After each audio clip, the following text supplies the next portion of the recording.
Maaf loh nggih, pada kesempatan ini saya merepoti jenengan, minta waktu untuk sedikit berdiskusi dan ngobrol-ngobrol, menimba ilmu dan pengalaman sebagai kepala sekolah. Apakah diperbolehkan Bu? Oh, kalau bisa membantu, saya siap. Terima kasih. Alhamdulillah ya, karena lolos di CDP akhirnya dapat amanah jadi kepala sekolah. Bagaimana kesan-kesannya Bu? Saya ya jelas beda. Kalau dulu kita lingkupnya hanya pada siswa, sekarang mikirnya satu sekolah. Bahkan juga maksudnya yang lembaga yang mendampingi di sekolah seperti kayak komite itu juga semuanya dipikirkan semuanya. Lingkupnya lebih luas Ya. gitu. Bu, kalau boleh saya tahu, pastinya gitu, kalau lingkupnya lebih luas, terus yang diayomi juga lebih banyak, pasti mengalami banyak problematika dan masalah-masalah gitu ya tentunya. Ya. Dari permasalahan seperti itu, bagaimana Bu Amalia melakukan identifikasi dari kasus-kasus yang sifatnya itu dilematik atau mungkin ada yang sifatnya tujuan moral begitu Bu? Apalagi kalau terus terang di sekolah saya kan sekolah bicara, jadi tentunya tiap hari saya menemukan permasalahan yang berbeda-beda. Karena pertama yang saya pakai ketika mungkin saya mengalami dilema itu saya pelajari dulu apa permasalahannya. Jadi saya intinya ini masalah apa, latar belakangnya terjadi masalah itu seperti apa. Jadi ketika masalah itu, apalagi kalau bersamaan terjadi dilema etika itu kan ketika kita mengalami masalah dengan situasi yang sama, maksudnya dengan waktu yang sama, tapi masalah itu datang bersamaan. Jadi yang saya awali itu pasti saya menanyakan dulu duduk permasalahannya seperti apa. Jadi siapa saja yang berperan dalam masalah itu siapa saja. Jadi sekarang saya tahu ternyata masalah ini tentang siswa. Oh masalah ini tentang guru. Nah, mana yang tingkatnya lebih bisa dikatakan lebih penting ya, lebih penting atau intinya ini harus saya selesaikan dulu. Yaitu yang memang harus saya kerjakan dulu. Tapi saya tidak mengesampingkan permasalahan yang lain. Kalaupun itu bisa saya lakukan bersamaan, ya saya lakukan. Jadi ketika mungkin ada siswa yang bermasalah, ya kejadiannya saat ini udah saya mungkin ada tamu penting gitu ya. Ya saya harus mana kalau ini memang tujuannya adalah untuk siswa, ya saya lebih fokus ke siswa. Dan dari tamu saya yang apa permasalahan tadi, ya saya intinya saya cut dulu gitu. Oh bentar ya, saya tak tangani ini dulu. Gitu kan. Insya Allah kalau kita itu ngomongnya dengan komunikasi yang baik, itu kan nanti pasti kita bisa milih lah mana yang fokusnya, mana yang permasalahannya akan diselesaikan. Biasanya kan pasti banyak ya permasalahan yang menyangkut satu sekolah, bahkan berhubungan juga dengan komite. Nah, itu bagaimana Bu Lia selaku kepala sekolah dalam mengambil keputusan yang sifatnya sudah merambah ke wali murid dan komite? Ya pertama yang paling penting itu ya dikoordinasi dulu, itu yang awal. Jadi ketika ada permasalahan, misalkan andaikan memang semua pihak terlibat, ya semua kita kumpulkan, kita koordinasi dulu, kita tanya seluk beluknya kenapa terjadi permasalahan, semua pelakunya yang ada, meskipun itu ada orang tua, ada siswa, ada komite, dan bahkan saya biasanya saya istilahnya saya apa ya, minta petunjuk ke atasan saya sendiri dulu. Jadi ketika saya mendapatkan ini masalah, saya kok ketika saya berjalan sendirian itu kok kayaknya kok enggak serap gitu ya, saya pasti matur sama pengawas, saya komunikasi dulu. Setelah dari pengawas ya ayo coba kita kumpulkan, nah, kita kumpulkan terus kita di situ seperti apa ya, mengevaluasi apa ya, kalau di dalam perkara itu apa ya, mengevaluasi ya, maksudnya untuk ini ya oposisi awalnya diceritakan satu-satu. Nah, nanti setelah kita tahu dulu permasalahannya seperti apa, nanti kita akhirnya bisa mengambil sikap. Mengambil sikapnya itu apa? Yaitu tadi untuk permasalahannya apa, misalkan paradigmanya itu mana yang diambil. Kalau memang ini untuk kepentingan siswa lebih bagus, ya kita ambil yang kepentingan siswa. Kalau memang di situ ada semacam kayak kelompoknya yang lebih besar pengaruhnya, ya kita ambil yang kelompok itu, tergantung permasalahannya itu apa. Jadi setelah kita diskusikan, kita analisis bersama, dan kita timbang. Nah, juga kita nanti tahu setelah kita tahu permasalahannya, tentu kan kita cari solusi kan, cari solusinya bersama. Nah, dari solusinya itu pun ya tidak sembarangan ngambil aja, tidak dari saya tok semuanya harus manut, tidak seperti itu. Tapi saya harus melihat dari beberapa apa ya, beberapa orang itu tadi sudut pandangnya seperti ini dan baiknya itu bagaimana. Jadi karena kalau rumah kita itu kan benar-benar, jadi semuanya benar gitu loh ya. Jadi kita cari mana yang waktu itu memang paling benar gitu, yang paling benar yang mana gitu. Jadi terus kalau solusi itu pun tadi juga nanti efeknya apa? Apakah itu memang sudah benar-benar bagus? Ya ini perlu juga dikaji ulang. Maksudnya ketika kita sudah mengambil keputusan A, nah apakah nanti itu nggak berisiko ke lainnya juga? Itu juga perlu dipikir. Jadi meminimal, kalau memang risiko itu pasti ada, tapi meminimalkan risiko yang terjadi itu yang memang harus kita buat. Nah sebagai kepala sekolah memang ujung tombaknya seperti itu, mengambil keputusan yang sebaik-baik mungkin. Nah, itu yang kelima itu. Yang bukan moral juga seperti itu. Nah, kadang kita kan dapat apa ya, situasi yang intinya itu seperti apa ya, kalau bukan moral kan seperti kayak apa ya, keimanan kita kayak diuji gitu ya. Tapi ya itu tadi, kalau kita itu kuat, kita itu tahan banting, ini kalau kita jadi seorang pimpinan, kita itu benar-benar fokus, oh harus demi kebaikan, harus demi tujuan kemajuan sekolah. Insya Allah hal-hal seperti itu udah nggak mempan lagi gitu. Karena prinsip-prinsip dari apa ya, tanggung jawab, dari komitmen, dari kejujuran, apalagi kalau kita ini pekerjaannya itu nggak ada yang ngawasi gitu kan. Yang ngawasi ya yang menciptakan kita, tentunya kita kan hubungannya langsung dengan pencipta kita, dengan Allah. Jadi rasa-rasa bersalah seperti itu kalau misalkan kita pakai ya dasarnya, insya Allah kita nggak dengan kejam itu. Jadi langkah-langkahnya mengumpulkan dan mencari sumber masalah dulu, untuk dibicarakan bersama. Kemudian juga tidak bersifat otoriter yang harus kemudian mencari solusi yang terbaik dengan meminimalisirkan efek atau akibat yang kurang baik. Nah, tentunya Bu Lia, dalam pengambilan keputusan itu kan ada tantangan-tantangan yang harus kita hadapi. Kira-kira gimana itu, atau tantangannya seperti apa dalam pengambilan sebuah keputusan? Saya pernah punya pengalaman, 1 minggu saya sebagai kepala sekolah, saya diterpa ada permasalahan yang sampai laporan ke dinas, sampai kumpul KB juga terjadi. Tantangan yang terjadi itu sebenarnya ketika terjadi masalah, ada orang yang merasa paling benar, apa ya istilahnya, egonya tinggi. Itu yang paling susah. Jadi ketika orang sudah merasa benar, itu menganggap ini loh yang paling terbaik. Padahal benar menurut kita, bukan tentu benar menurut orang lain. Padahal fokusnya kita kan permasalahan itu terjadi. Itu kalau namanya masalah itu kan ada dua pihak kan. Kalau pihak A merasa benar, pihak B-nya merasa benar, nggak akan ketemu. Nah, karena makanya itu kadang kita butuh seorang mediator gitu kan di tengah-tengah. Nah, itu. Nah, mediator kenapa? Yang bisa menengahi, yang bisa meredam ketika orang itu merasa paling benar di permasalahan gitu. Itu yang terjadi. Nah, apa? Ya memang kita harus banyak pengalaman, harus bisa memberikan gambaran. Solusinya seperti itu tantangannya.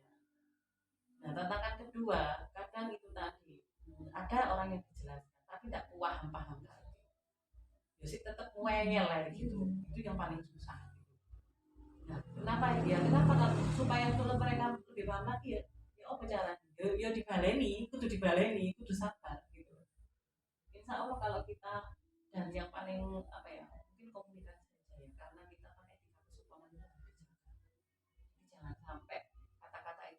gitu. Jadi ketika kita mau menyelesaikan masalah itu jangan sampai hanya karena kata-kata kita itu bisa menjadi masalah lagi. Nah, memperburuk masalah itu padahal masalahnya cuma ya wis ini segini gitu ya, tapi ketika kita salah ngomong jadi seperti ini. Nah, itu juga tantangannya juga dalam berkomunikasi tentunya.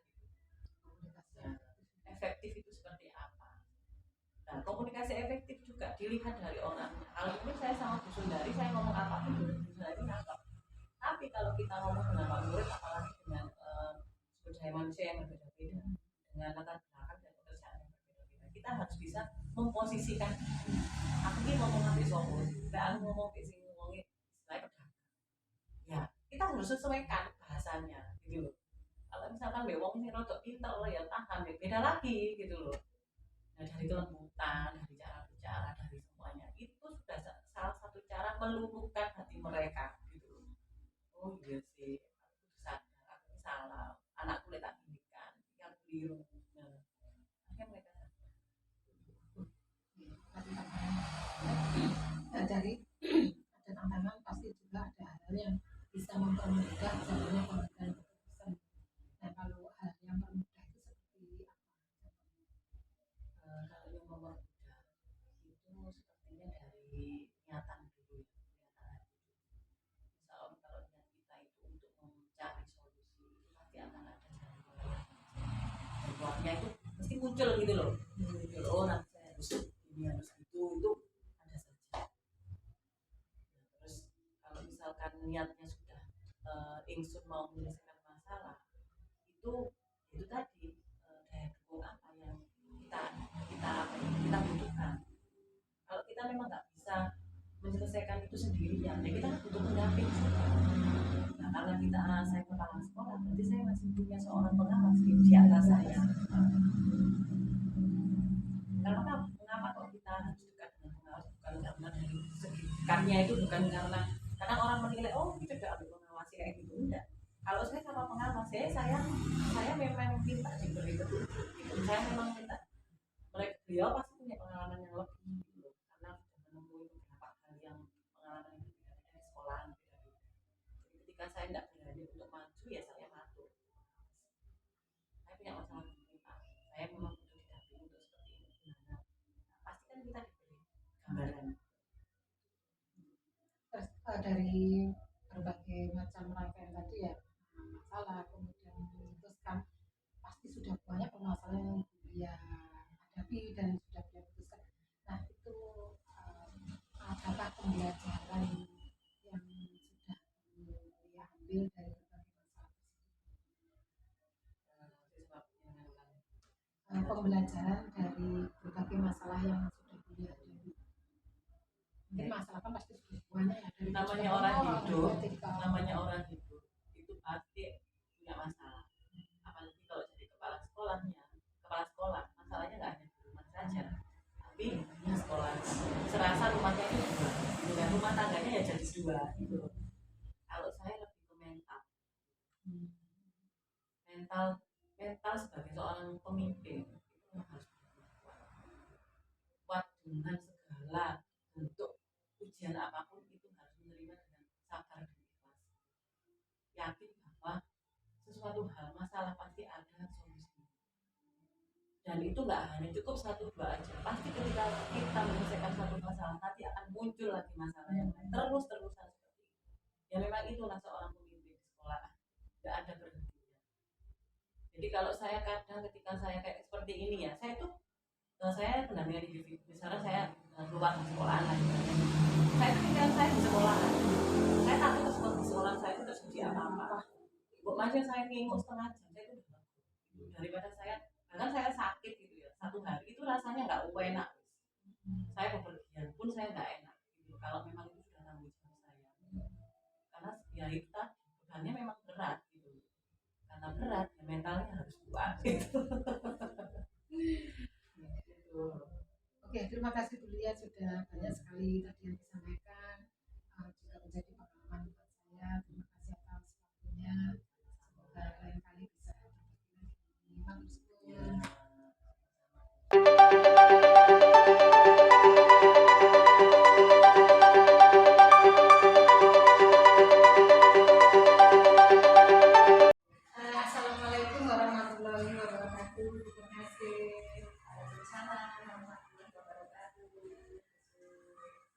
untuk hari ini saya mengambil waktu sebentar.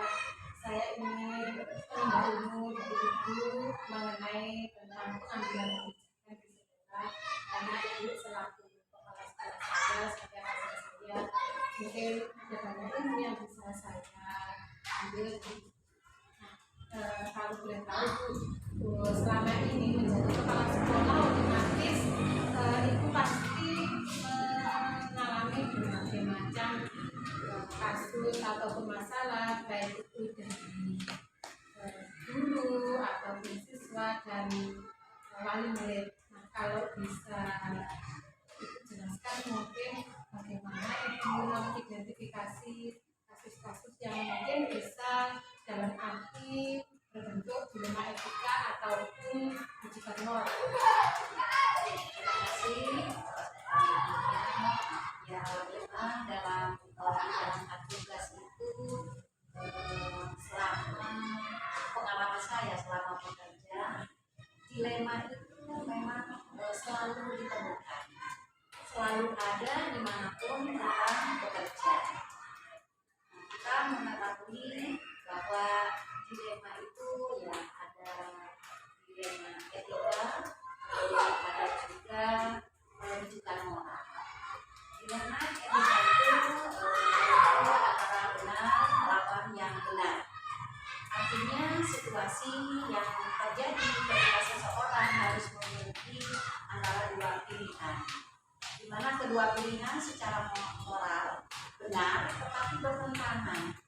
Maksudnya bertentangan dengan kenyataan yang ada. Sedangkan rujukan moral ini adalah antara benar dengan salah, yaitu situasi yang terjadi ketika seseorang harus membuat keputusan antara benar dan salah. Terkadang semua orang merasa benar dan orang lain adalah salah. Di sini adalah merupakan dilema juga, dan ini adalah merupakan pembelajaran kita dalam pengembangan sekolah. Kemudian dari pengalaman itu ya kita harus mengetahui bahwa dilema etika adalah hal yang sangat berat yang harus dihadapi dari waktu ke waktu. Nah, di sini ya kita harus pandai-pandai bagaimana caranya supaya dilema itu ya walaupun tidak teratasi semua, tapi minimal kita bisa mengatasinya, sehingga di sekolah problem yang ada di sekolah itu terhindar. Untuk yang bersifat dilema etika itu biasanya lebih sulit ya Bu, karena kan itu benar lawan benar. Nah, biasanya bagaimana langkah-langkahnya itu dalam menyelesaikan masalah yang sifatnya dilema etika itu? Paradigma dilema etika itu secara umum ada pola model atau paradigma dalam terjadi antara lain individu dalam masyarakat, kemudian rasa keadilan lawan rasa kasihan, ya. Kemudian yang ketiga kebenaran lawan kesetiaan, yang keempat jangka pendek lawan jangka panjang. Paradigma di sini yang paling sering terjadi dan mudah diatasi atau mudah diamati adalah kadang perlu untuk memilih antara yang kelihatan baik saat ini dan yang terbaik untuk masa yang akan datang. Nah, paradigma ini bisa terjadi di level personal dan masalah sehari-hari atau di level yang lebih luas. Misalnya ada isu-isu lingkungan misalnya ya. Kemudian isu-isu dari anggota sendiri, selain dari lingkungan dari anggota sendiri. Iya, kita tidak bisa langsung mencerna. Jelas kita harus punya langkah-langkah untuk mengambil keputusan. Memang dilema etika itu kan apa ya, agak sulit diselesaikan karena benar lawan benar begitu gitu ya. Nah, misalnya untuk kejadian yang di sekolah begitu ya, kira-kira hambatan apa atau kesulitan apa yang dialami ketika menemukan kasus-kasus yang bersifat dilema etika itu.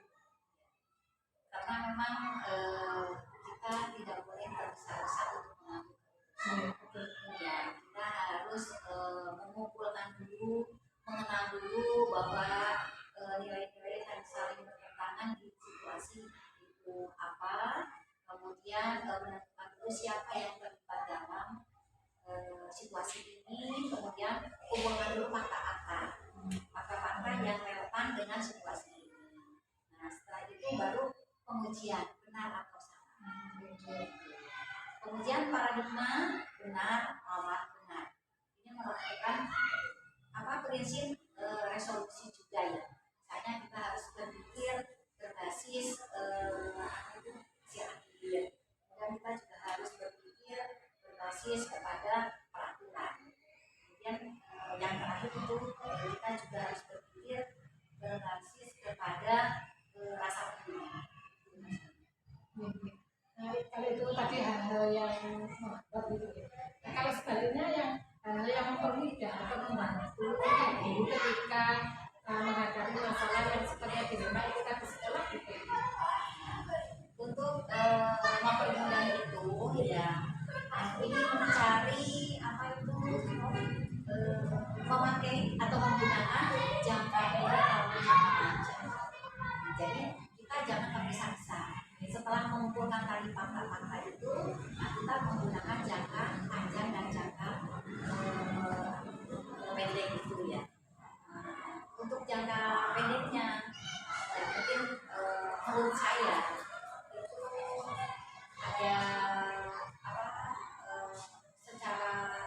ada secara pribadi dulu, begitu ya, secara pribadi dulu, kemudian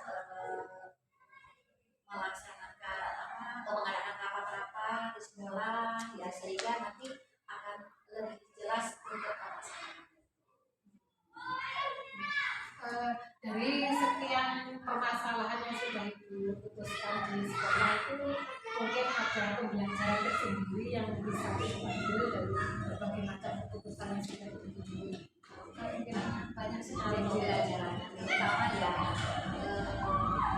untuk diri saya sendiri itu meningkatkan kedewasaan ya, meningkatkan kedewasaan juga menambah pengalaman bagaimana cara memutuskan sesuatu sehingga dari kedua belah pihak itu sama-sama enak gitu.